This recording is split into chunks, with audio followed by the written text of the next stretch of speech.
Hi, this is John. This is my Lab 8 for the TI-RSLK, the Texas Instrument Robot System Learning Kit.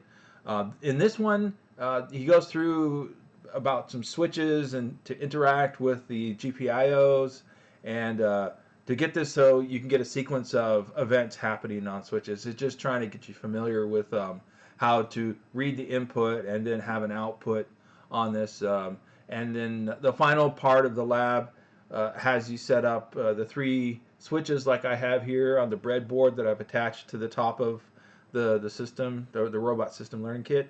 And then there's a red LED right here that's going to be used, and the green one I just have to show that I have power to the board.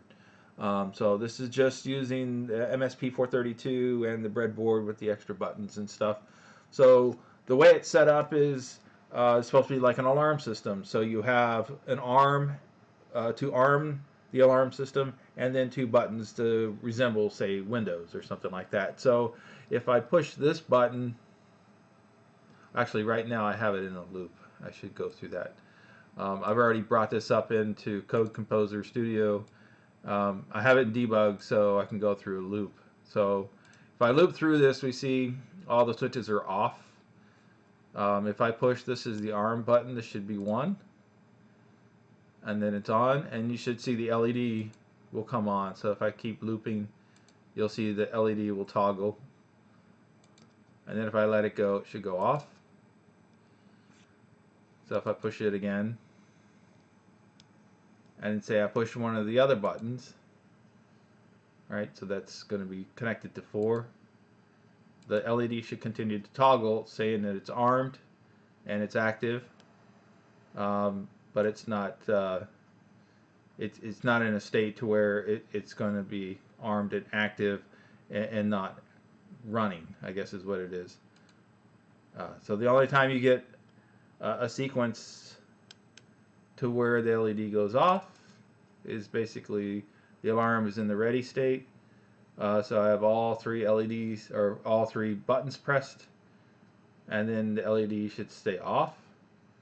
But if one of the buttons comes on, then the alarm comes on. And if I turn it back off, and so there you go. So basically both windows are closed, and then and it's armed, and it should be good. It shouldn't go off if I hit one of them. Right.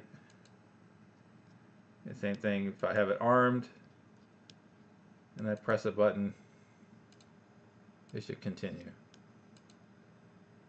But if I hit all 3, it should stay off.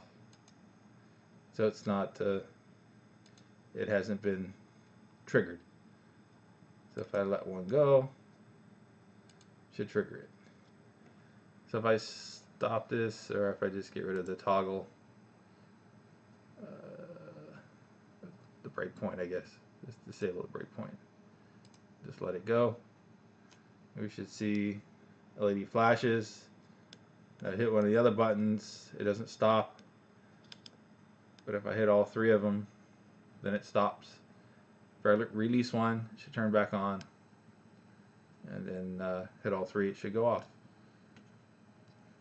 And if they're all 3 off, then it should be off.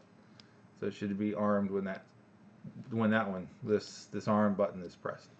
So that's pretty much the lab. It's pretty simple, just to get it set up and then run through this part of it. I think it's just to get you familiar with how the input and the output works, so you can read the input and send an output. And that's pretty much it.